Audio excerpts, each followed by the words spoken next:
নদীবহুল পিরোজপুরের নেসারাবাদ উপজেলায় শিরিষ বাগানের পাশ দিয়ে একে বেঁকে চলা সন্ধ্যা নদীর পাশের একটি গ্রাম ডুবি। এই গ্রামের বাসিন্দা জয়নাল মিয়া পূর্বপুরুষের ঐতিহ্য ধরে রেখে বছরের পর বছর ধরে তিনি তৈরি করছেন নৌকা। বর্ষা মৌসুম সামনে রেখে বৈশাখ থেকে শুরু হয় ব্যস্ততা, চলে কয়েক মাস। তবে তিনি নিজ হাতে হাজার হাজার নৌকা গড়লেও পরিবর্তন হয়নি তার জীবনধারা। 35 বছর ধরে বানাইতেছি। লোহা লক্কর মিল খরচা, গাছ কিনে আনিয়া কেরিন খরচা দিয়ে টিয়া এবার শেষ মাস কিছু থাকা যায় না। কাজ কাম নাই দেখিয়া বসে সিজনে আমরা এই নৌকা বানাই।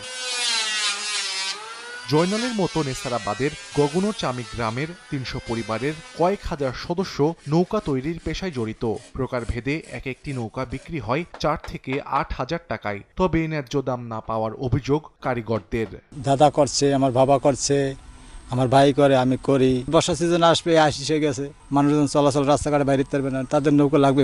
পরিবারে একটা নৌকা লাগে। 10 হাত, 9 হাত, 11 হাত উপরে এইটাই আমরা তৈরি।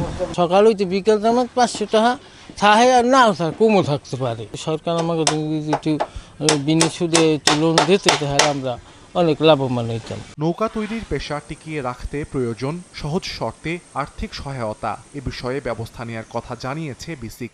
যাতায়াত এবং বাণিজ্যিক কাজে এ সকল নৌকা ব্যবহৃত হয়ে থাকে। বর্ষা মৌসুমে যথেষ্ট চাহিদা রয়েছে। নৌকার কারিগরদেরকে বিসিক থেকে ক্ষুদ্র ঋণ সহায়তা দেওয়া হয়। পিরোজপুরের নেসারাবাদে মৌসুমে প্রতিটি হাটে বিক্রি হয় 8 থেকে 10 লাখ টাকার নৌকা। বছরে এ বাণিজ্য গিয়ে দাঁড়ায় 10 কোটি টাকায়। সময় সংবাদ, পিরোজপুর।